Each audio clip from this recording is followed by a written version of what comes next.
ചിലതൊക്കെ നിങ്ങൾക്ക് അനുകൂലമായി തിരിഞ്ഞു വരുന്നുണ്ട്. ഞാൻ രതീഷ്, നിങ്ങളായിരിക്കുന്നത് പ്രൈസർ ഫാമിലിക്കൊപ്പം പ്രഭാതമന്നെ എന്ന ഈ പ്രതിദിന വചന സന്ദേശത്തിലേക്ക് ക്രിസ്തുയേശുവിൽ നിങ്ങൾക്ക് ഏവർക്കും ഒരിക്കൽ കൂടി സ്വാഗതം. അപ്പോൾ ഇന്നത്തെ നമ്മുടെ ചിന്ത നമ്മൾ മുൻപോട്ട് കൊണ്ടുപോകാൻ പോകുന്നത് വിശുദ്ധ വേദപുസ്തകത്തിൽ നിന്ന്, ശമൂവേൽ പ്രവാചകന്റെ പുസ്തകത്തിൽ നിന്ന്, തൻ്റെ ഒന്നാമത്തെ പുസ്തകം 23-ാം അധ്യായം 9-ാമത്തെ വാക്യത്തെ അടിസ്ഥാനപ്പെടുത്തിയാണ്. നിങ്ങളുടെ ശ്രദ്ധയ്ക്കായി ഞാനത് വായിക്കാം. ശൗൽ തൻ്റെ നേരെ ദോഷം ആലോചിക്കുന്നു എന്ന് ദാവീദ് അറിഞ്ഞപ്പോൾ പുരോഹിതനായ അബ്യാഥാരിനോട് ഏഫോദ് എവിടെ കൊണ്ടുവരിക എന്ന് പറഞ്ഞു. ദാവീദിൻ്റെ ജീവിതത്തിലെ 2 സ്വഭാവ വിശേഷതകൾ ഇന്നലെ നാം ചിന്തിച്ചു തുടങ്ങി. എന്താണ് ആ സ്വഭാവ വിശേഷതയുടെ പ്രത്യേകത? ശൗലിൻ്റെ ദാവീദിന് വിരോധമായുള്ള ആലോചനയെ അല്ലെങ്കിൽ പദ്ധതികളെ തകർത്ത് ദൈവനാമം ദാവീദിൻ്റെ ജീവിതത്തിൽ മഹത്വമെടുക്കുവാനുണ്ടായ പ്രത്യേകത. ശത്രുവിൻ്റെ ആലോചനകളിൽ വിജയിക്കാതെ ദൈവത്തിൻ്റെ ആലോചന തന്നെ ദാവീദിൻ്റെ ജീവിതത്തിൽ വിജയിക്കുവാനും ദാവീദ് നമുക്ക് മുമ്പിൽ സാക്ഷിയായി നിൽക്കുവാനുമുണ്ടായ ആ സ്വഭാവ വിശേഷത. ഒന്നാമത്തെ സ്വഭാവ വിശേഷത ഇന്നലെ നമ്മൾ ദൈവകൃപയിൽ ആശ്രയിച്ച് അനുഗ്രഹീതമായി കേട്ടു. അത് നമ്മുടെ ജീവിതത്തിൽ ഉണ്ടാക്കിയെടുക്കുവാൻ നിങ്ങൾ ശ്രദ്ധിക്കുമല്ലോ. ദൈവത്തിലുള്ള പൂർണ്ണമായ ആശ്രയം അത് നമ്മളെ എന്താക്കി മാറ്റും? നമ്മെ പറക്കുന്നവരാക്കി മാറ്റും. നമ്മെ വീഴുന്നവരിൽ നിന്ന് പറക്കുന്നവരാക്കി, പ്രശ്നങ്ങൾക്ക് മുകളിൽ പറക്കുന്നവരാക്കി മാറ്റും. ആ മെസ്സേജ് നിങ്ങൾ കണ്ടിട്ടില്ല എങ്കിൽ തീർച്ചയായും നിങ്ങളത് കാണുക. നിങ്ങളുടെ ജീവിതത്തിൽ വലിയ അനുഗ്രഹങ്ങൾക്ക് അത് കാരണമായി മാറും. ഔവിധത്തിൽ ദൈവത്തിൻ്റെ പദ്ധതികൾ നിങ്ങളുടെ ജീവിതത്തിൽ ജയിക്കുന്ന അനുഭവം ഉണ്ടാക്കുവാൻ, ആ സ്വഭാവ വിശേഷം നിങ്ങളിൽ ഉണ്ടാകുവാൻ ആ മെസ്സേജ് കാരണമായി തീരും. എവിടെ നിങ്ങൾക്കത് കാണുവാൻ കഴിയും? ജീസസ് ഫോർ യു മലയാളം എന്ന ഈ യൂട്യൂബ് ചാനലിൽ അത് അവൈലബിൾ ആണ്. കാണുക. ദൈവം നിങ്ങളെ ധാരാളമായി അനുഗ്രഹിക്കുമാറാകട്ടെ. അപ്പോൾ ആ ദൈവിക ആലോചന പ്രവൃത്തി പദത്തിലേക്ക് കൊണ്ടുവരുവാനിടയായി തീർന്ന 2ാമത്തെ സ്വഭാവ വിശേഷം നാം ചിന്തയ്ക്കായി വായിച്ച വാക്യത്തിൻ്റെ 2ാമത്തെ ഭാഗത്തെ അടിസ്ഥാനപ്പെടുത്തി നമ്മൾ ചിന്തിച്ച് മുൻപോട്ട് പോകുവാൻ പോവുകയാണ്. ഇതേ വാക്യത്തിൻ്റെ തന്നെ 1ാമത്തെ ഭാഗത്തെക്കുറിച്ച് നേരത്തെ നമ്മൾ ചിന്തിച്ചിട്ടുള്ളതാണ്. ഈ ഒരു സീരീസുമായി ബന്ധപ്പെട്ട് തന്നെ 2ാമത്തെ ഭാഗം എന്താണ്? ശൗൽ തൻ്റെ നേരെ ദോഷം ആലോചിക്കുന്നു എന്നറിയുന്ന ദാവീദ്.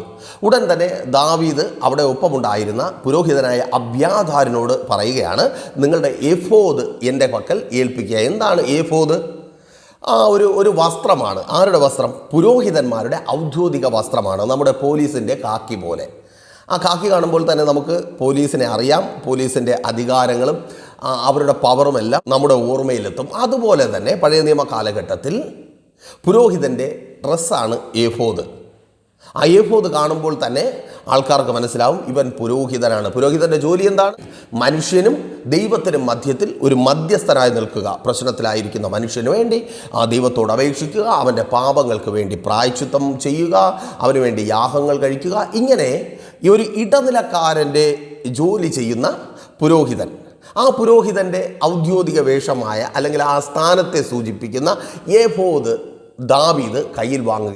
എന്നിട്ട് എന്താ ചെയ്യുന്നത്? സ്വാഭാവികമായിട്ട് ഒന്ന് ചിന്തിച്ച്, നമ്മളാണ് ഒരു വലിയ പ്രശ്നത്തിലായിരിക്കുന്നത്. നമുക്ക് വിരോധമായി നമുക്ക് വേണ്ടപ്പെട്ടവൻ, ശത്രുതയോടെ നിൽക്കുന്നവൻ നമ്മെ തകർക്കുവാൻ ഒരു പദ്ധതി ഒരുക്കി. ആ ആലോചനയെക്കുറിച്ച് നമ്മൾ അറിഞ്ഞു. ഒരു അബ്യാഥാർ പുരോഹിതൻ നമുക്ക് മുമ്പിൽ ഉണ്ടെങ്കിൽ, നമ്മളൊരു വിശ്വാസിയാണെങ്കിൽ, ആ പഴയ നിയമ കാലഘട്ട കൺസെപ്റ്റ് അനുസരിച്ച് നമ്മൾ അവനോട് അപേക്ഷിക്കും, ദൈവത്തോട് എനിക്ക് വേണ്ടി പ്രാർത്ഥിക്കുക, ദൈവത്തിൻ്റെ ആലോചന എന്നെ അറിയിക്കുക, ദൈവത്തോട് പറയുക, എന്നെ ആ ശത്രുവിൻ്റെ ആലോചനയിൽ നിന്ന് വിടുവിക്കുവാൻ. അതിനുവേണ്ടി ആയിരിക്കാം ദാവീദ് അബ്യാഥാരിനോട് ഏഫോദ് കൊണ്ടുവരുവാൻ പറഞ്ഞത് എന്ന് വേണമെങ്കിൽ നമുക്ക് ചിന്തിക്കാം. എന്നാൽ അവിടെ അങ്ങനെയല്ല, മറിച്ച് പുരോഹിതനായ അബ്യാഥാരിൻ്റെ ആ വസ്ത്രവും ഔദ്യോഗിക വസ്ത്രവും വാങ്ങി ആ സ്ഥാനം സ്വയം ഏറ്റെടുത്ത് അണിഞ്ഞുകൊണ്ട് ദാവീദ് നേരെ ദൈവത്തിൻ്റെ അരികിലേക്ക് പോവുകയാണ്. എന്നെ കേൾക്കുന്ന പ്രിയരെ, ഒരു ഭക്തൻ്റെ ജീവിതത്തിൽ വേണ്ട ഏറ്റവും സവിശേഷതയേറിയ സ്വഭാവ വിശേഷമാണ് ദൈവത്തിൻ്റെ അടുക്കലേക്ക് കടന്നു പോകുവാൻ ഒരു മധ്യസ്ഥനും എനിക്ക് ആവശ്യമില്ല എന്നുള്ള തിരിച്ചറിവ്. എൻ്റെ കണ്ണുനീർ കാണുന്ന, എൻ്റെ കഷ്ടത അറിയുന്ന, എൻ്റെ വേദനകൾ എന്നെക്കാൾ നന്നായി അറിയുന്ന ദൈവമുണ്ട്. ആ ദൈവത്തിൻ്റെ സന്നിധിയിലേക്ക് ഞാൻ കടന്നു പോകും. ഞാൻ അവനോട് പ്രാർത്ഥിച്ചാൽ, ഞാൻ അവനോട് നിലവിളിച്ചാൽ അവൻ എൻ്റെ പ്രാർത്ഥന കേൾക്കും, എൻ്റെ മറുപടി തരുമെന്നുള്ള തിരിച്ചറിവ്. അതേ, ശക്തന്മാരുടെ കണ്ണുനീരല്ല ദൈവം കാണുന്നത്. പിന്നെയോ ആവശ്യഭാരത്തോടെ കരയുന്ന നിങ്ങളുടെ കണ്ണുനീരത്രേ. കരയുവാൻ, പ്രാർത്ഥിക്കുവാൻ നിങ്ങൾക്ക് മനസ്സുണ്ടെങ്കിൽ പ്രശ്നങ്ങൾ കടന്നു വരുമ്പോൾ പലരുടെയും പരാതിയും പരിവേദനവും ഒക്കെ ഇങ്ങനെയാണ്. എനിക്ക് വേണ്ടി പ്രാർത്ഥിക്കുവാനും എനിക്കൊപ്പം നിൽക്കുവാനും ശക്തന്മാരും പേരും പെരുമയും പ്രശസ്തിയുമുള്ള ആരുമില്ല. സഹോദര സഹോദരി, തിരിച്ചറിയ്, ദൈവസന്നിധിയിൽ നിന്നെ എന്തെങ്കിലും പ്രാപിക്കുന്നവനാക്കി മാറ്റുന്നത് ഒപ്പമുള്ളവരുടെ വലിപ്പമല്ല, നിന്റെ പ്രാർത്ഥന എത്ര. ഒരിക്കൽ പ്രജാവത്സലനായ ഒരു രാജാവിൻ്റെ രാജധാനിയിൽ അവിടെ ഭൃത്യനായിരുന്ന ഒരു മനുഷ്യൻ മരണപ്പെട്ടു പോയി. അദ്ദേഹത്തിൻ്റെ ഭാര്യ വിധവയായി തീർന്നു. ഇന്ന് നാം ജീവിക്കുന്ന ഈ കാലഘട്ടത്തിൽ പോലും, ഈ 21-ാം നൂറ്റാണ്ടിൽ പോലും വൈധവ്യം, വിധവയായി തീരുന്നത് എത്രമാത്രം വലിയ വേദന നിറഞ്ഞ അനുഭവമാണെന്ന് നമുക്കറിയാം. നമ്മുടെ പരിചയങ്ങളിലോ നമ്മുടെ ജീവിത സാഹചര്യങ്ങളിൽ തന്നെ അങ്ങനെ അനുഭവിച്ചിട്ടുണ്ടെങ്കിൽ, അത് കണ്ടിട്ടുണ്ടെങ്കിൽ നമുക്കതിൻ്റെ വേദന മനസ്സിലാകും. ആ സ്ത്രീ വിധവയായി മാറുകയാണ്. വൈധവ്യം കൊണ്ട് എന്താണ് സംഭവിക്കുന്നത്? ഒന്നാമതായി, ഒരു സ്ത്രീ ആശ്രയം നഷ്ടപ്പെട്ടവളായി മാറുകയാണ്. അവൾക്കൊരു ഭർത്താവുണ്ടായിരുന്നു, അവനില്ലാതായി. ഭർത്താവിലൂടെ അവൾക്ക് വരുമാനമുണ്ടായിരുന്നു, അവളുടെ വരുമാന മാർഗം ഇല്ലാതായി, നഷ്ടപ്പെട്ടു. ഭർത്താവിലൂടെ അവൾക്ക് സുരക്ഷിതത്വം ഉണ്ടായിരുന്നു, ആ സുരക്ഷിതത്വം നഷ്ടപ്പെട്ടു. ഭർത്താവ് അവളുടെ കുടുംബത്തിൻ്റെ കേന്ദ്രമായിരുന്നു. ആ കേന്ദ്രത്തിൽ ഊന്നിയാണ് മക്കളെ പണിതുയർത്തുവാൻ പഴയ കാലങ്ങളിൽ കഴിഞ്ഞിരുന്നത്. അപ്പൻ സ്ട്രോങ് ആണെങ്കിൽ മക്കൾ നല്ലപോലെ വളരും എന്നുള്ള ആ ഒരു ചിന്തയുടെ അടിസ്ഥാനത്തിലാണ് ഞാനത് പറഞ്ഞത്. ആ അപ്പൻ നഷ്ടപ്പെട്ടു പോയിരിക്കുന്നു. മക്കളെ ഇനി വളർത്തിക്കൊണ്ടുവരിക പ്രയാസമാണ്. പഴയ കാലത്തെക്കുറിച്ചുള്ളൊരു ബോധ്യം നിങ്ങൾക്കുണ്ടെങ്കിൽ അത് വേഗത്തിൽ നിങ്ങൾക്ക് മനസ്സിലാക്കുവാനായിട്ട് കഴിയും. ഇനി അവൾ സുരക്ഷിതയല്ല, ആക്രമിക്കപ്പെടാം. ഏത് നിലയിൽ നോക്കിയാലും വൈധവ്യം ഒരു ജീവിതത്തെ നരകതുല്യമാക്കി തീർക്കുന്ന അവസ്ഥയാണ്. ആ അവസ്ഥയിലായിത്തീർന്ന ആ സ്ത്രീ രാജാവിൽ നിന്ന് തനിക്ക് ജീവിച്ച് മുൻപോട്ട് പോകുവാനും തൻ്റെ കുടുംബം സുരക്ഷിതമായി അവിടെ പാർക്കുവാനും വേണ്ടത് ലഭിക്കുവാൻ വേണ്ടി അതവളുടെ അവകാശമാണ്. കാരണം ആ രാജാവിൻ്റെ രാജധാനിയിലാണ് അവളുടെ ഭർത്താവ് ഭൃത്യനായി ജോലി ചെയ്തുകൊണ്ടിരുന്നത്. അതുകൊണ്ട് കിട്ടേണ്ടതാണ്, അവകാശമാണ്, അവൾക്കത് കിട്ടേണ്ടതാണ്. അപ്പോൾ അതിനുവേണ്ടി ചിലരെ രാജാവിൻ്റെ അടുക്കലേക്ക് പറഞ്ഞയക്കുന്നു ഈ സ്ത്രീ. എന്നാൽ രാജാവ് അവൾ പറഞ്ഞയച്ചവരുടെ വാക്കുകൾ കേട്ട ഭാവം നടിക്കുന്നില്ല. ഒന്നായി, രണ്ടായി, രാജധാനിയിലെ മന്ത്രിമാരും ശ്രേഷ്ഠന്മാരുമൊക്കെ ആശ്ചര്യത്തോടെ നോക്കുവാൻ തുടങ്ങി. കാരണം ആ രാജാവിൻ്റെ പെരുമാറ്റം അവർക്ക് പുതുമ നിറഞ്ഞതായിരുന്നു. പ്രജാതൽപരനായ രാജാവ് എന്ന് പറഞ്ഞാൽ ആ രാജ്യത്തിലെ ഓരോ പ്രജകൾക്കും വേണ്ടി തൻ്റെ ജീവിതം തന്നെ അർപ്പിക്കുവാൻ മനസ്സുള്ള, അവരുടെ നന്മയ്ക്ക് വേണ്ടി, ഉദ്ധാരണത്തിന് വേണ്ടി ജീവിതം തന്നെ മാറ്റിവെച്ച രാജാവ്. നമ്മളൊരു ഭരണാധികാരി ആഗ്രഹിക്കുന്നത് പോലെ, മനുഷ്യൻ ഒന്ന് ആഗ്രഹിക്കുന്നു, ദൈവം വേറൊന്ന് തരുന്നു എന്ന് പറയുന്നത് പോലെ നമുക്കത് കിട്ടാറില്ല. പക്ഷേ ആ രാജ്യത്തിൽ ആ വിധവയായ സ്ത്രീ ഉൾപ്പെടെ ആ രാജധാനിയിൽ എല്ലാവർക്കും അങ്ങനെ ഒരു രാജാവിനെ കിട്ടി. ആ രാജാവിൻ്റെ പെരുമാറ്റം കണ്ടിട്ട് ഇവർക്കൊക്കെ ആശ്ചര്യമായി. എന്തുകൊണ്ടാണ് രാജാവ് ഇങ്ങനെ പെരുമാറുന്നത്? ആ സ്ത്രീക്ക് വേണ്ട സംരക്ഷണം കൊടുക്കുവാൻ, വേണ്ട നന്മകൾ കൊടുക്കുവാൻ രാജാവ് തയ്യാറാകാത്തത്? ഒത്തിരി പേരെ രാജാവിൻ്റെ അടുക്കലേക്ക് ആ സ്ത്രീ പറഞ്ഞു വിട്ടു. അവൾക്കും അത്ഭുതം തോന്നി. എന്നാലും എന്തുകൊണ്ടാണ് ഈ രാജാവ് ഇങ്ങനെ അല്ലല്ലോ? അവസാനം അവളൊരു തീരുമാനമെടുത്തു, രാജാവിൻ്റെ അടുക്കലേക്ക് കടന്നു ചെല്ലുക. അങ്ങനെ ഈ സ്ത്രീ ഒരു ദിവസം രാവിലെ രാജാവിൻ്റെ അടുക്കലേക്ക് കടന്നുപോയി. കൊട്ടാരത്തിന് അകത്ത് ആ രാജധാനിയിലേക്ക് പ്രവേശിക്കുമ്പോൾ തന്നെ രാജാവ് എഴുന്നേൽക്കുകയാണ്. പിന്നെയും ഒപ്പമുണ്ടായിരുന്നവരൊക്കെ ആശ്ചര്യപ്പെട്ടു പോയി. കാരണം ഒരു സ്ത്രീയെ കണ്ട് രാജാവ് എഴുന്നേൽക്കുക ഒരിക്കലും പതിവില്ല. രാജാവിനെ കണ്ട് എല്ലാവരും എഴുന്നേൽക്കും. എന്നാൽ രാജാവ് ഈ സ്ത്രീയെ കണ്ട് എഴുന്നേൽക്കുന്നു. ആ സ്ത്രീ അത്ഭുതത്തോടെ രാജാവിൻ്റെ അടുക്കൽ വരുന്നു. രാജാവ് ഭൃത്യനെ അടുക്കൽ വിളിച്ചു അവനോട് ചിലത് പറഞ്ഞു. അത് കേട്ട ഉടനെ അവൻ അകത്തുപോയി. രണ്ടുപേർ പുറത്തു വരുന്നു. 2 താലം നിറയെ വിലയേറിയ സമ്മാനങ്ങളുമായി. ഈ സ്ത്രീക്ക് ആ രാജ്യത്തിൽ ഏറ്റവും സന്തോഷമായി സമാധാനമായി ജീവിക്കുവാൻ വേണ്ടത് തൻ്റെ നഷ്ടത്തെ, തൻ്റെ ഭർത്താവ് നഷ്ടപ്പെട്ടു പോയ ആ നഷ്ടത്തെ മറക്കുമാറാക്കുന്ന നന്മകളുമായിട്ട് ആ ഭൃത്യന്മാർ കടന്നു വരികയാണ്. ആ സ്ത്രീക്ക് ആ സമ്മാനങ്ങളും പാരിതോഷികങ്ങളും ഒക്കെ നൽകിക്കൊണ്ട് അത്ഭുതത്തോടെ നിൽക്കുന്നവരുടെ മധ്യത്തിൽ വെച്ച് രാജാവ് പറഞ്ഞു, ഞാൻ കാത്തിരിക്കുകയായിരുന്നു. എൻ്റെ രാജധാനിയിൽ വിശ്വസ്തയോടെ സേവനമനുഷ്ഠിച്ച എൻ്റെ ഭൃത്യൻ്റെ ഭാര്യയ്ക്ക് വേണ്ടത് നൽകി അവളുടെ സന്തോഷം കാണുവാൻ അവൾ ഈ രാജധാനിയിൽ കടന്നു വന്ന് രാജാവിനും രാജധാനിക്കും അവൾ എത്ര പ്രിയപ്പെട്ടവരെന്ന് ലോകത്തിലുള്ള സകലരും അറിയുവാൻ, അവളുടെ സുരക്ഷിതത്വത്തിന് കാരണമായി മാറുവാൻ പോകുന്നത് അതാണ്. അവൾ രാജധാനിക്കും രാജാവിനും ഏറ്റവും പ്രിയപ്പെട്ടവളാണ്. അവൾക്ക് മുൻപോട്ട് ജീവിച്ചു പോകുവാൻ വേണ്ടത് നൽകുന്നത് രാജാവാണ്. അതുകൊണ്ട് തന്നെ ആരും അവളെ ചൂഷണം ചെയ്യുവാൻ, അവളിൽ നിന്ന് അത് കവർന്നെടുക്കുവാൻ തയ്യാറാകത്തില്ല. അതേ രാജാവ് കാത്തിരിക്കുകയായിരുന്നു ആ വിധവയുടെ വൈധവ്യത്തെ നീക്കിക്കളയുന്നത് നൽകുവാൻ. എന്നെ കേൾക്കുന്ന പ്രിയരെ, ഒരുപക്ഷെ നിങ്ങൾ ചിന്തിച്ചേക്കാം, ആ രാജാവിനെ കുറിച്ച് അറിഞ്ഞതുകൊണ്ട്, ആ വിധവയുടെ അവസ്ഥ അറിഞ്ഞതുകൊണ്ട് ദൈവവചനത്തിൽ നിന്ന് കേൾക്കുവാനും ശക്തി പ്രാപിക്കുവാനും വിടുതൽ അനുഭവിക്കുവാനും കാത്തിരിക്കുന്ന എനിക്കെന്താണ് കിട്ടുവാൻ പോകുന്നത്? ആ വിധവ, അവളെക്കുറിച്ച് ഞാൻ അറിഞ്ഞതുകൊണ്ട് എനിക്കെന്താണ്? ഞാൻ പറയും, ആ വിധവയുടെ അവസ്ഥയിൽ നിങ്ങളായിരിക്കുന്നു, വൈധവ്യം ചുമക്കുന്നവരായി. ഭർത്താവ് നഷ്ടപ്പെട്ട, ഭാര്യ നഷ്ടപ്പെട്ട ആ വൈധവ്യത്തെക്കുറിച്ചല്ല ഞാൻ പറഞ്ഞത്. അവളുടെ അവസ്ഥയിലേക്ക് തന്നെ ഞാൻ നേരത്തെ പറഞ്ഞില്ലേ, ഒന്ന് ചിന്തിച്ചേ.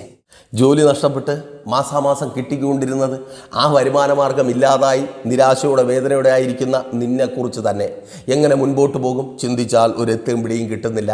ആ സ്ത്രീയുടെ അതേ അവസ്ഥ തന്നെയാണ്. ഉത്തരവാദിത്തങ്ങൾ ഒത്തിരിയാണ്.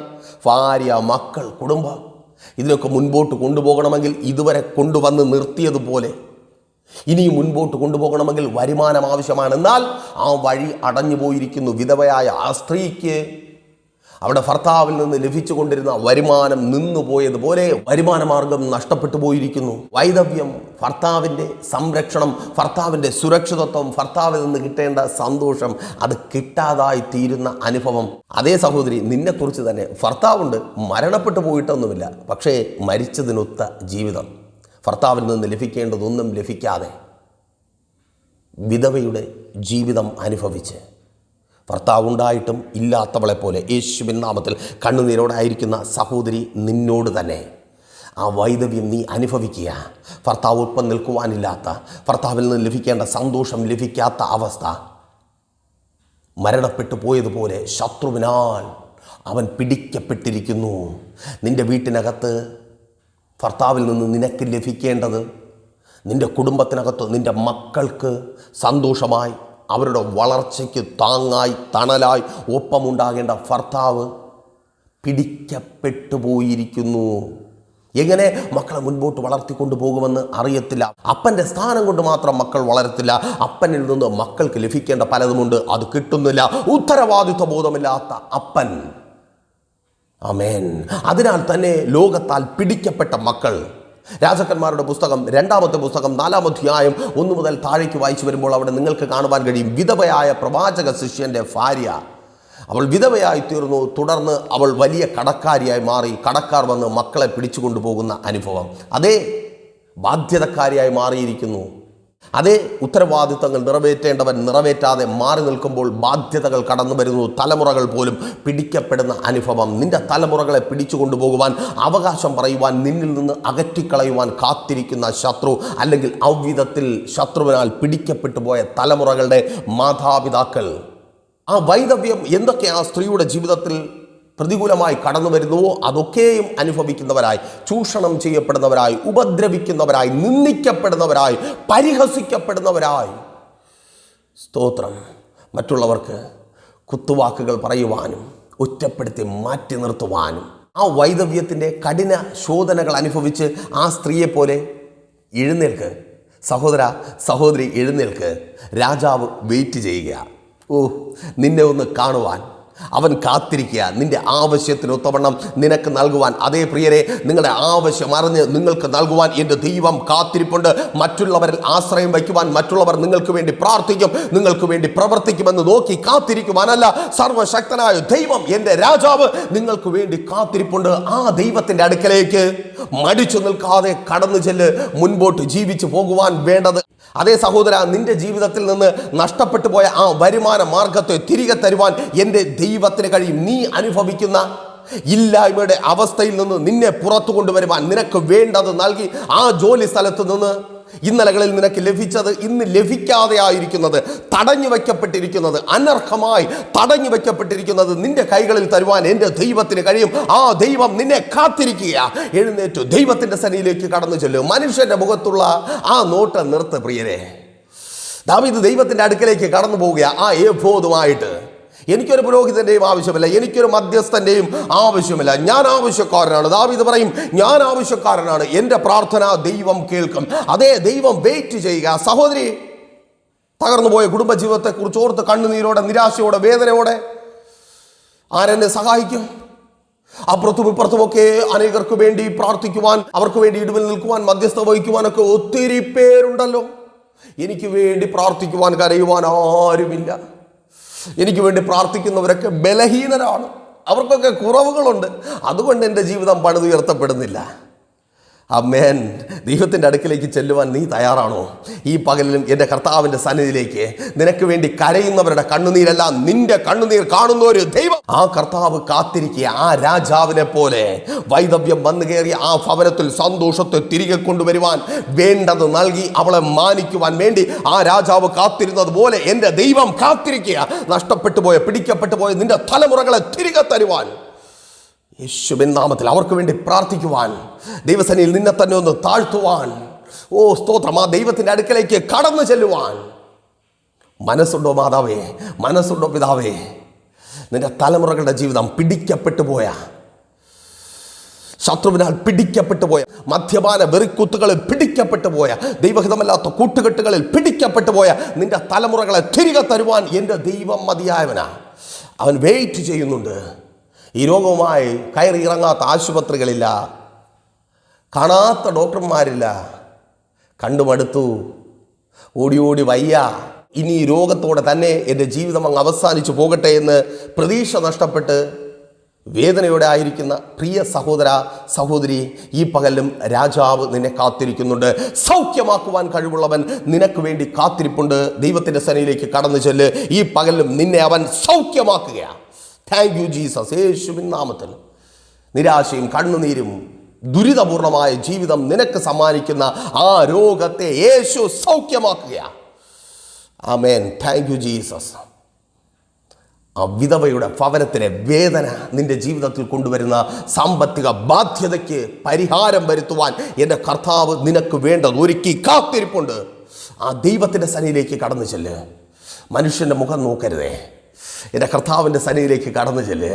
പുരോഹിതനെ മാറ്റി നിർത്തി അവൻ്റെ അവകാശത്തോടെ ദാവീദ് ദൈവത്തിൻ്റെ അടുക്കിലേക്ക് കടന്നു പോയതുപോലെ 2 കാര്യങ്ങൾ. 1, ഈ സ്ത്രീക്ക് വേണ്ടത് നൽകുക. 2, അവൾ രാജധാനിയിൽ ഏറ്റവും പ്രിയപ്പെട്ടവളാണെന്ന് ഒപ്പമുള്ളവർ അറിയുക, ആ രാജ്യത്തുള്ളവർ അറിയുക. അതാണ് അവളുടെ സുരക്ഷിതത്വം. നീ പലതും നഷ്ടപ്പെട്ടവനായി എന്നെ കേൾക്കുമ്പോൾ ദൈവം ആഗ്രഹിക്കുന്നുണ്ട്. നീ ദൈവത്തിന് ഏറ്റവും പ്രിയപ്പെട്ടവളാണ്, ദൈവത്തിന് ഏറ്റവും പ്രിയപ്പെട്ടവനാണ്. നീ നിൽക്കുന്നതല്ല, നിന്നെ എൻ്റെ ദൈവം നിർത്തുന്നതാണെന്ന് ഒപ്പമുള്ളവർ. നീ പ്രാർത്ഥിക്കുന്നത് കണ്ട്, നീ പലതിനെയും വിട്ട് ദൈവത്തിൻ്റെ സന്നിധിയിലേക്ക് ഇറങ്ങിത്തിരിച്ചത് കണ്ട് സൂക്ഷ്മതയോടെ നിന്നെ നോക്കി നിൽക്കുന്ന പലർക്കും ആശ്ചര്യമാണ് നിന്റെ ജീവിതം കണ്ടിട്ട്. നിന്റെ ജീവിതത്തിൽ മാത്രം എന്തുകൊണ്ടാണ് വ്യത്യാസമുണ്ടാകാത്തത്? നിങ്ങൾക്ക് വേണ്ടി പ്രാർത്ഥിക്കുന്നവർക്ക് പോലും പലപ്പോഴും ആശ്ചര്യമാണ്. ഞങ്ങൾ പ്രാർത്ഥിച്ചു, ഒത്തിരി പേരുടെ ജീവിതത്തിൽ അത്ഭുതങ്ങൾ ദൈവം പ്രവർത്തിക്കുന്നുവല്ലോ, ഇവരുടെ ജീവിതത്തിൽ മാത്രം എന്താ ദൈവം പ്രവർത്തിക്കുന്നില്ല? നിങ്ങളെ കാണുന്ന അനേകർ, ദൈവത്തിൻ്റെ അത്ഭുതങ്ങൾ അറിയുന്ന അനേകർ കുറവുകൾ പറഞ്ഞ് മാറ്റി നിർത്തുന്നുണ്ട്. ദൈവം പ്രവർത്തിക്കുന്നില്ല എങ്കിൽ ഇവൾക്ക് എന്തോ കുറവുണ്ട്, ദൈവം അങ്ങനെ ചെയ്യുന്നില്ല എങ്കിൽ എന്തോ കുഴപ്പമുണ്ട്. വേദനിപ്പിക്കുന്നില്ലേ പ്രിയരെ? പ്രാർത്ഥനയ്ക്ക് മറുപടി കിട്ടാത്തത് കൊണ്ട്, ആ മറുപടിയില്ലായ്മ കുറവായി നിലനിൽക്കുന്നത് കൊണ്ടുള്ള വേദന മാത്രമല്ല, അത് ചൂണ്ടിക്കാട്ടിയുള്ള മറ്റുള്ളവരുടെ കുറ്റപ്പെടുത്തലും പരിഹാസവും പാവി എന്നുള്ള വിളിയും വേദനപ്പെടുത്തുന്നില്ലേ? അവർ കാണെ നിന്നെ ദൈവത്തിൻ്റെ സാക്ഷിയാക്കുവാൻ ദൈവം കാത്തിരിപ്പുണ്ട്. അതുകൊണ്ട് മടി കൂടാതെ ആ ദൈവത്തിൻ്റെ സന്നിധിയിലേക്ക് കടന്നു ചെല്ല്. എന്നെ കേൾക്കുന്ന പ്രിയ സഹോദരങ്ങളെ, തിരിച്ചറിയേ, ആരുടെയും സഹായം നിങ്ങൾക്ക് ആവശ്യമില്ല. ദൈവത്തിൻ്റെ സന്നിധിയിലേക്ക് നിങ്ങൾക്ക് ധൈര്യമായി കടന്നു ചെല്ലാം.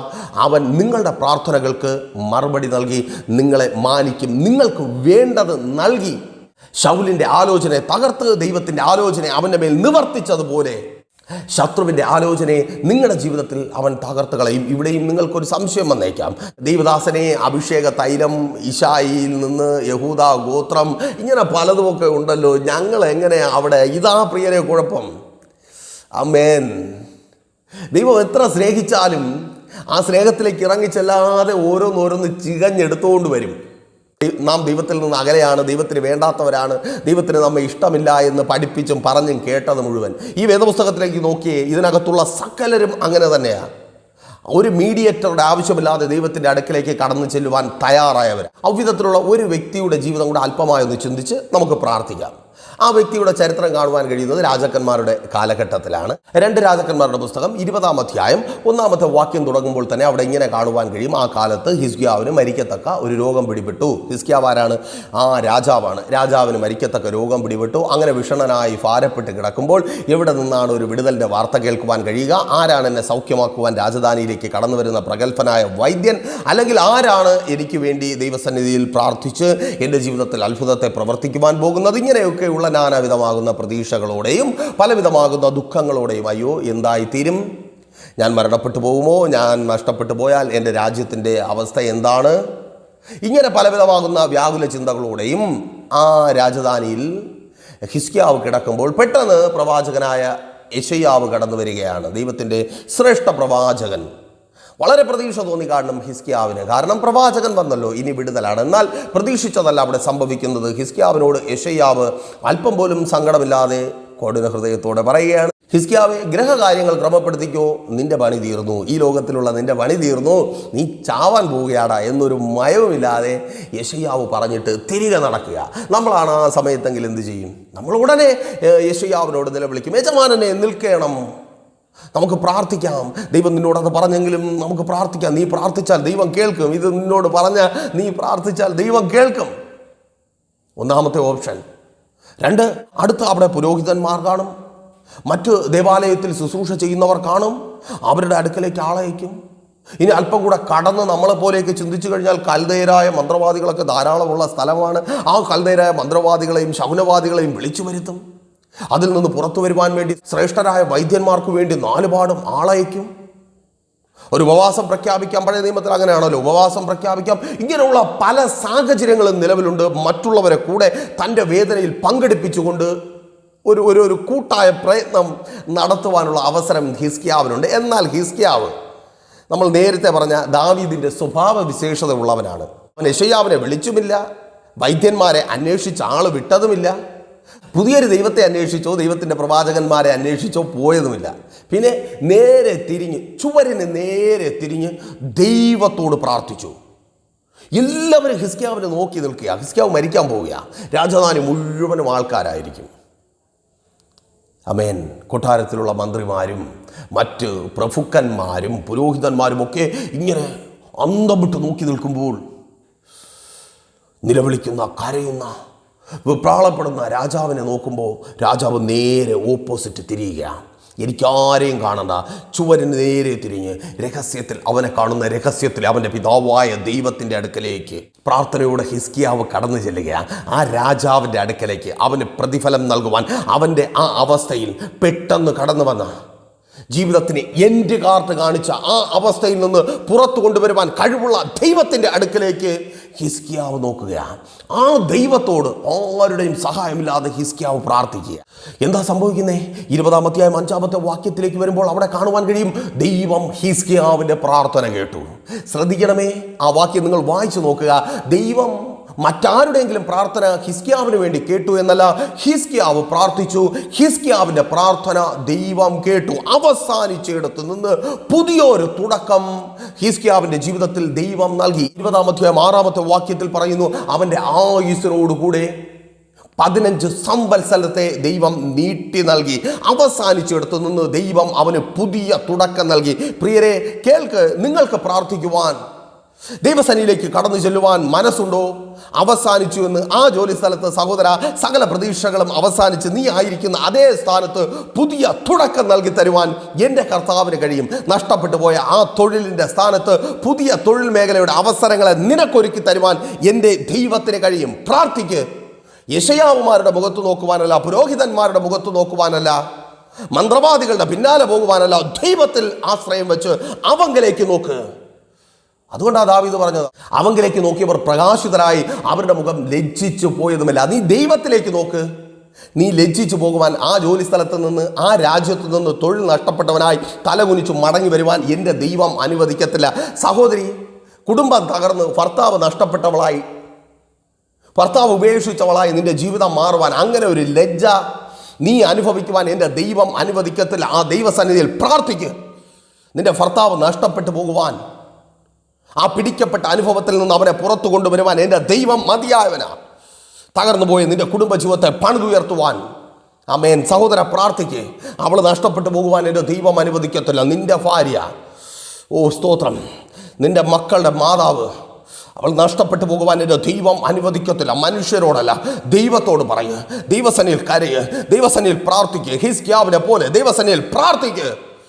തകർന്നു പോയതിനെ എൻ്റെ ദൈവം തിരികെ തരും. യേശുവിൻ നാമത്തിൽ നിന്നെ കാണുകയാണ് എൻ്റെ കർത്താവ്. വാക്കുകൊണ്ടും പ്രവൃത്തി കൊണ്ടും കുടുംബജീവിതത്തിൻ്റെ കലക്കത്തിന് കാരണമായി തീർന്ന ആ ഭർത്താവായിട്ട്, ഭാര്യയായിട്ടല്ല, ദൈവത്തിന് വേണ്ടി ഇറങ്ങിത്തിരിച്ച, പ്രാർത്ഥിക്കുന്ന, കരയുന്ന ആ സൺഡേ സ്കൂൾ കുഞ്ഞിൻ്റെ നിഷ്കളങ്കതയോടെ എൻ്റെ കർത്താവ് നിന്നെ കാണുകയാണ്. ആ ദൈവത്തിൻ്റെ സന്നിധിയിൽ നീ അന്യനല്ല. ഓ, വിശ്വസിക്കും പ്രിയരെ, ആ ദൈവം നിന്നെ തള്ളിക്കളഞ്ഞിട്ടില്ല. ആ ദൈവം നിനക്കൊപ്പമുണ്ട്. ആ ദൈവം കാത്തിരിക്കുക. ഹിസ്കിയാവ് അത് തിരിച്ചറിഞ്ഞ് ദാവീദിനെ പോലെ ദൈവത്തിൻ്റെ അടുക്കിലേക്ക് കടന്നു ചെല്ലുക. പ്രാർത്ഥിക്കും, മാതാവേ, അമ്മേൻ, തലമുറകളുടെ ജീവിതം, അവരുടെ ഭാവി നഷ്ടപ്പെട്ടു പോയി, ഇനി നല്ലതൊന്നും ഉണ്ടാകത്തില്ല. കരയുകയാണോ നീ നല്ലത് കേൾക്കുവാൻ പോകുക. നിന്റെ തലമുറകളുടെ ജീവിതത്തിൽ ആ നന്മ നിറഞ്ഞ നല്ല നാളുകളെ എൻ്റെ ദൈവം ഒരുക്കുവാൻ പോകുക. അനുഗ്രഹിക്കപ്പെട്ട വിവാഹം അവരുടെ ജീവിതത്തിൽ അത് സംഭവിക്കുക യേശുവിൻ നാമത്തിൽ. ആ രോഗത്തിൻ്റെ ബന്ധനം വിട്ടുമാറുക. പ്രാർത്ഥിക്കുക. ആ രോഗമുഖാന്തരം നീ അവസാനിക്കുമെന്ന് പറഞ്ഞവരുടെ മുൻപിൽ, അത് കേട്ടവരുടെ മുമ്പിൽ, അത് പറഞ്ഞവൻ ആ വാക്ക് മാറ്റി പറയുവാൻ പോകുക യേശുവിൻ നാമത്തിൽ. ചില ദൂതുകൾ, ചില പ്രവചനങ്ങളെ ഞാൻ ക്യാൻസൽ ചെയ്യുക. ആ ജോലി ഇനിയില്ല, മറ്റൊന്ന് നോക്കാൻ പറഞ്ഞ ആ പ്രവചനത്തെ നസ്രനായ യേശുവിൻ നാമത്തിൽ ക്യാൻസൽ ചെയ്യുക. ആ ഭർത്താവ് തിരികെ ലഭിക്കത്തില്ല, വേറെ നോക്കെന്ന് പറഞ്ഞ ആ പ്രവചനത്തെ, ആ പ്രവാചക ശബ്ദത്തെ ഞാൻ ക്യാൻസൽ ചെയ്യുക യേശുവിൻ നാമത്തിൽ. തലമുറയുടെ വിദ്യാഭ്യാസം അത് അവസാനിച്ചു എന്ന് പറഞ്ഞ് കേട്ട ആ വാക്കുകളെ ഞാൻ ക്യാൻസൽ ചെയ്യുക യേശുവിൻ നാമത്തിൽ. ഓ സ്തോത്രം. ആ രോഗത്തിനുണ്ടായ തീർപ്പിനെ ക്യാൻസൽ ചെയ്യുക. അതങ്ങനെ സംഭവിക്കുന്ന കൃപയ്ക്കായി ചില പ്രവാചക ശബ്ദങ്ങൾ ഈ പകലിൽ ക്യാൻസൽ ആകുക. ഏറ്റെടുത്ത് പ്രാർത്ഥിക്കുക. ഓ സ്തോത്രം. ആമേൻ. ദേവദാസനെ, അങ്ങനെ കണ്ണിൽ കണ്ട ആപ്പയും ഉപ്പയും പറഞ്ഞ പ്രവചനമൊന്നുമല്ല, ശക്തന്മാർ പറഞ്ഞ പ്രവചനമാ. തലമുറയുടെ ഭാവി അത് പോക്കാ, അത് കിട്ടത്തില്ല. ഞങ്ങളതുമായി ആ പ്രവചനത്തെ, യെശയ്യാവിൻ്റെ പ്രവചനം ഹിസ്കിയാവിൻ്റെ പ്രാർത്ഥനയുടെ മുമ്പിൽ തകർക്കപ്പെട്ടുവെങ്കിൽ, നിന്റെ പ്രാർത്ഥനയുടെ മുമ്പിൽ നീ കേട്ട സകല പ്രവചനവും അവസാനിപ്പിക്കലിൻ്റെ, നഷ്ടപ്പെടലിൻ്റെ സകല പ്രവചനങ്ങളെ ക്യാൻസൽ ചെയ്യപ്പെടുക യേശുവിൻ നാമത്തിൽ. ഓ ആമേൻ. പ്രാർത്ഥിക്കുക. സമയം നീട്ടിക്കിട്ടുക. ആമേൻ. സമയം നീട്ടിക്കിട്ടുക. സഹോദരി, ആ സർട്ടിഫിക്കറ്റ് കൊടുക്കുവാനേ സമയം നീട്ടിക്കിട്ടുക. സഹോദരി, കൊടുത്തു തീർക്കുവാൻ നിനക്ക് സമയം കിട്ടുക. ആ ബാധ്യതയിൽ നിന്ന് പുറത്തു വരുവാൻ സഹോദര, നീ ആവശ്യപ്പെടുന്ന സമയം, കൊടുത്തു തീർക്കുവാൻ തക്കവണ്ണം നീ പ്രാപ്തനായിത്തീരുന്ന ആ സമയം നിനക്ക് കിട്ടുക. സാഹചര്യം കടക്കാരുടെ മുമ്പിൽ നിനക്ക് അനുകൂലമായി മാറുവാൻ പോകുക. ആയുസ്സിനോട് 15 വർഷം നീട്ടി നൽകി. തീർന്നില്ല. 20-6 വാക്യത്തിൽ തന്നെ പറയുന്നു, ശത്രുവിൻ്റെ പക്കൽ നിന്ന് അവന് വിടുതലും നൽകി. ഞാൻ മനസ്സിലാക്കുന്ന ഈ ശത്രുവിനെയൊക്കെ കണ്ട് പേടിച്ച് ദീനം പിടിച്ച് ഹിസ്കിയാവ് ചാകുവാൻ കിടന്ന പേടിയാണല്ലോ. ശത്രുവിനെക്കുറിച്ചുള്ള ആലോചനയും പേടിയുമാണല്ലോ പല രോഗങ്ങൾക്കും കാരണം. പല നിലകളിലുള്ള ടെൻഷൻ മുഖാന്തരം അനുഭവിക്കുന്ന സകല രോഗവും യേശുവിൻ നാമത്തിൽ ഈ പകലിൽ സൗഖ്യമാകുക. ആ BP നോർമലാകുക യേശുവിൻ നാമത്തിൽ. ജോലി സ്ഥലത്തെ സ്ട്രെസ് മുഖാന്തരം അനുഭവിക്കുന്ന തലവേദന യേശുവിൻ നാമത്തിൽ സൗഖ്യമാകട്ടെ. ആമേൻ. ശത്രുവിനെ കുറിച്ച് ഓർത്ത് ഭയപ്പെട്ട് മരിക്കാൻ കിടന്ന ഹിസ്കിയാവിന് ദൈവം ജീവിതം നൽകി, ഒപ്പം ശത്രുവിന് മധ്യത്തിൽ ജയവും നൽകി. അടയാളം ചോദിക്കുക. ആമേൻ. നടക്കുമോ ദേവദാസനെ എന്ന് ചോദിക്കുന്നത് നിങ്ങളെപ്പോലെ തന്നെ ഹിസ്കിയാവ് യെശയ്യാവിനോട് ചോദിക്കുക. മാറ്റി പറയാമെന്ന് യെശയ്യാവിനോട് ചോദിക്കുക, യെശയ്യാവ് ഇതൊക്കെ നടക്കുമോ, ഉള്ളത് തന്നെയാണോ? അപ്പോൾ യെശയ്യാവ് ഹിസ്കിയാവിനോട് പറയുക, എന്താ നിനക്ക് അടയാളം വേണ്ടേ? നിഴലൊരു 10 പടി മുൻപോട്ട് ആക്കിത്തരട്ടെ എന്ന് പറഞ്ഞാൽ സമയം മുമ്പോട്ട് വേഗത്തിലാക്കി തരട്ടെ എന്ന്. അപ്പോൾ ഹിസ്കിയാവ് പറഞ്ഞു, അങ്ങനെ തന്നെ പറ്റിക്കാന്നൊന്നും നോക്കണ്ട, ഇതുള്ള കാര്യമല്ലേ. സമയം സന്തോഷം അനുഭവിക്കുമ്പോൾ വേഗത്തിലും ദുഃഖമുള്ളപ്പോൾ പതുക്കെയുമൊക്കെ പോവും, പക്ഷെ തിരിച്ചു വരാനാ പാട്. ഒരു 10 പടി തിരികെ ആക്കിത്താ. ആമേൻ. ആ പഴയ കാലം നഷ്ടപ്പെട്ടു പോയില്ലേ?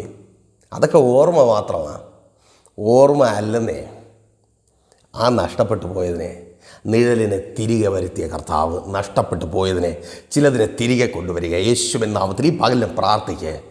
പ്രിയരെ, ദിവസനിൽ നിങ്ങളെ തന്നെ ഏൽപ്പിച്ച് പ്രാർത്ഥിക്കുക. നഷ്ടപ്പെട്ടു പോയ ചിലത് തിരികെ വരുവാൻ പോവുക. എല്ലാവരും കണ്ണുകൾ അടച്ച് നിങ്ങളെ തന്നെ അല്പസമയം ദിവസനിൽ ഏൽപ്പിച്ച്. ആരും ഇടയിലില്ല, ഞാനില്ല, പ്രൈസർ ഫാമിലി ഇല്ല. ഓ സ്തോത്രം. മറ്റാരുമില്ല, നിങ്ങൾ മാത്രം. ദാവീദിനെ പോലെ നിങ്ങളെ കാണുന്ന ദൈവം, ദാവീദിൻ്റെ കിന്നര വായനയിൽ സ്വർഗത്തിലിരുന്ന് സന്തോഷിക്കുന്ന ആ ദൈവം തിരിച്ചറിയുക. അങ്ങനെ ദൈവം നിങ്ങളെ കാണുക. ആ ദൈവത്തിൻ്റെ സന്നിധിയിലേക്ക് കടന്നു ചെല്ലുക. നഷ്ടങ്ങളുമായി, നഷ്ടപ്പെട്ടതിനെക്കുറിച്ചുള്ള ആ വേദന ദൈവസന്നിധിയിൽ ഏൽപ്പിച്ച് പ്രാർത്ഥിക്കുക. ചിലത് തിരിച്ചു വരിക. നിൻ്റെ ജീവിതത്തിലെ ഏറ്റവും വിലപ്പെട്ടത്, ആമേൻ, ആ തൊഴിൽ യേശുവിൻ നാമത്തിൽ. നഷ്ടപ്പെട്ടു പോയ ജോലി ചിലർ തിരികെ പ്രാപിക്കുന്ന കൃപയ്ക്കായി അത് തിരികെ വരട്ടെ. ആമേൻ. നഷ്ടപ്പെട്ടു പോയ വരുമാനമാർഗം തിരികെ വരട്ടെ. നഷ്ടപ്പെട്ടു പോയ ജോലി മുഖാന്തരം കടന്നു വന്ന ബാധ്യതകൾ മാറിപ്പോകട്ടെ. ആ ഇല്ലായ്മകൾ മാറട്ടെ. കൊടുത്തു തീർക്കുവാൻ തക്കവണ്ണം സാഹചര്യങ്ങൾ അനുകൂലമായി മാറട്ടെ. അതിനുമേലുള്ള വെല്ലുവിളികൾ മാറട്ടെ യേശുവിൻ നാമത്തിൽ. അതങ്ങനെ സംഭവിക്കട്ടെ. പുതിയ ജോലികൾ ലഭിക്കട്ടെ. ജോലി സാഹചര്യങ്ങൾ അനുകൂലമായി തീരട്ടെ യേശുവിൻ നാമത്തിൽ. പ്രാർത്ഥിച്ചാട്ടെ, എല്ലാവരും പ്രാർത്ഥിച്ച്. ആമേൻ. കുടുംബജീവിതങ്ങളെ ഓർത്ത്, ഭർത്താവിനെ കുറിച്ച് ഓർത്ത്, ഭാര്യയെക്കുറിച്ച് ഓർത്ത് വേദന അനുഭവിക്കുന്നവർ യേശുവിൻ നാമത്തിൽ മടങ്ങി വരുവാൻ, പിടിക്കപ്പെട്ട അനുഭവത്തിൽ നിന്ന് അവർ തിരികെ വരുവാൻ, ഭാര്യമാർ സ്നേഹത്തിൽ ചേർന്ന് വരുവാൻ യേശുവിൻ നാമത്തിൽ പ്രാർത്ഥിച്ചാട്ടെ. മാനുഷികമായ സകല ഇടപാടുകളും കുടുംബജീവിതത്തിൽ നിന്ന് മാറിപ്പോകട്ടെ. സകല പൈശാചിക ബന്ധനങ്ങളും പാരമ്പര്യമായി തലമുറ വാഴാത്ത കുടുംബമായി മാറിയ ചില കുടുംബങ്ങൾ യേശുവിൻ നാമത്തിൽ, രോഗിയായി കിടക്കുന്ന മക്കൾ യേശുവിൻ നാമത്തിൽ സൗഖ്യം പ്രാപിക്കട്ടെ. സകല രോഗബന്ധനങ്ങൾ വിട്ടുമാറട്ടെ. പാരമ്പര്യ രോഗങ്ങൾ, ശാപം കൊണ്ടുവരുന്ന രോഗങ്ങൾ യേശുവിൻ നാമത്തിൽ വിട്ടുമാറട്ടെ. സൗഖ്യം വ്യാപിക്കട്ടെ, സൗഖ്യം വ്യാപരിക്കട്ടെ യേശുവിൻ നാമത്തിൽ. ആക്സിഡൻറ്റുകൾ ഉണ്ടാക്കുന്ന ആ ബന്ധനങ്ങൾ അഴിയട്ടെ. ശത്രുവിൻ്റെ പദ്ധതികൾ തകർക്കപ്പെടട്ടെ. പ്രാർത്ഥിച്ചാട്ടെ. എല്ലാം അവസാനിച്ചിടത്തു നിന്ന് പുതിയ തുടക്കം, കുടുംബജീവിതത്തിൽ പുതിയ തുടക്കം, തൊഴിൽ മേഖലയിൽ പുതിയ തുടക്കം യേശുവിൻ നാമത്തിൽ അങ്ങനെ സംഭവിക്കട്ടെ. ബാധ്യതയിൽ സകലവും നഷ്ടപ്പെട്ടതും ചിന്തിച്ചായിരിക്കുന്നവർക്ക് പുതിയ തുടക്കം ദൈവം ഒരുക്കുന്ന കൃപയ്ക്കായി. Thank you Jesus. ആമേൻ. പ്രാർത്ഥിച്ചാട്ടെ. സ്വന്തം ഭവനമെന്ന വാഗ്ദത്തം, നഷ്ടപ്പെട്ടു പോയ ഭവനത്തെ ചിലർ തിരികെ പിടിക്കുവാൻ പോകുക യേശുവിൻ നാമത്തിൽ. അത് നഷ്ടപ്പെട്ടു പോയി, ഇല്ല, അത് തിരികെ പിടിക്കുവാൻ പോകുക യേശുവിൻ നാമത്തിൽ. ആ നന്മകൾ, സന്തോഷം, ആ തലമുറകളെ തിരികെ പ്രാപിക്കുവാൻ പോകുക. തലമുറകളുടെ ഭാവി ജീവിതങ്ങൾ അനുഗ്രഹമായി മാറട്ടെ. വിവാഹബന്ധങ്ങൾ നടക്കട്ടെ. ഉദരഫലങ്ങൾ ജനിക്കട്ടെ യേശുവിൻ നാമത്തിൽ. യാത്രാ സാഹചര്യങ്ങൾ ഒരുങ്ങി വിദേശ രാജ്യങ്ങളിലേക്ക്, അവരുടെ വാക്തത്വങ്ങളിലേക്ക് അവർ കടന്നു പോകട്ടെ. കൊറോണ മുഖാന്തരമുള്ള ബാധിപ്പുകൾ മാറി രോഗിയായി ഭാരപ്പെടുന്നവർ സൗഖ്യമാകട്ടെ യേശുവിൻ നാമത്തിൽ. പിതാവിൻ്റെ പുത്രൻ്റെ പരിശുദ്ധാത്മാവിൻ്റെ നാമത്തിൽ ഈ ജനത്തെ ഞങ്ങൾ അനുഗ്രഹിച്ച് പ്രാർത്ഥിക്കുന്നു. നഷ്ടപ്പെട്ടു പോയത് തിരികെ വരുന്ന കൃപയ്ക്കായി സ്തുതിക്കുന്ന കർത്താവേ. തീർന്നിടത്ത് നിന്ന്, അവസാനിച്ചു എന്ന് ചിന്തിച്ച് ഭാരപ്പെടുത്തുന്നിടത്ത് നിന്ന് പുതിയ തുടക്കങ്ങളെ ഇവർക്ക് നൽകിയ കൃപയ്ക്കായി സ്തുതിക്കുന്നു യേശുവിൻ നാമത്തിൽ തന്നെ. ആമേൻ. അപ്പോൾ നിങ്ങൾക്ക് മെസ്സേജ് അനുഗ്രഹമായെന്ന് കരുതുന്നു. അനുഗ്രഹമായെങ്കിൽ എന്ത് ചെയ്യും? ഷെയർ ചെയ്യുക, ഒപ്പം ഞങ്ങളെ പരിചയപ്പെടുത്തുക. അതുപോലെ തന്നെ ഒരു പ്രാർത്ഥന വിഷയമായി വല്ലാതെ ഭാരപ്പെട്ടായിരിക്കുന്നുവെങ്കിൽ എന്ത് ചെയ്യണം? ഞങ്ങളെ കോൺടാക്ട് ചെയ്യുക. അപ്പോൾ നിങ്ങൾ ചോദിക്കുന്ന ദൈവദാസനെ, നിങ്ങളല്ലേ പറഞ്ഞ് ആരും വേണ്ടല്ലോ, നേരിട്ട് അങ്ങ് ദൈവത്തിൻ്റെ അടുക്കലേക്ക് പോയാൽ മതിയല്ലോ, അത് പറഞ്ഞു തരാനാ വിളിക്കാൻ പറഞ്ഞേ. ആമേൻ. ഒരുത്തരെയും ആവശ്യമില്ല. കർത്താവായ യേശു ക്രിസ്തു എന്ന ഏക മധ്യസ്ഥൻ നമുക്കുണ്ട്. ആ ദൈവത്തെക്കുറിച്ച് നല്ലതുപോലെ പറഞ്ഞ് മനസ്സിലാക്കി തരും. ആരും വേണ്ട. പ്രാർത്ഥിക്കുവാൻ തക്കവണ്ണം നിങ്ങളെ പ്രാപ്തരാക്കി ഞങ്ങൾ മാറ്റും. അതിനായി കർത്താവ് ഞങ്ങളെ പ്രയോജനപ്പെടുത്തും. അപ്പോൾ കോൺടാക്ട് ചെയ്തു. നാളെ പകലും മറ്റൊരു വിഷയമായി നാം ഒരുമിച്ച് കാണുമ്പോഴേക്കും പ്രിയരെ, ഹാവ് എ നൈസ് ഡേ.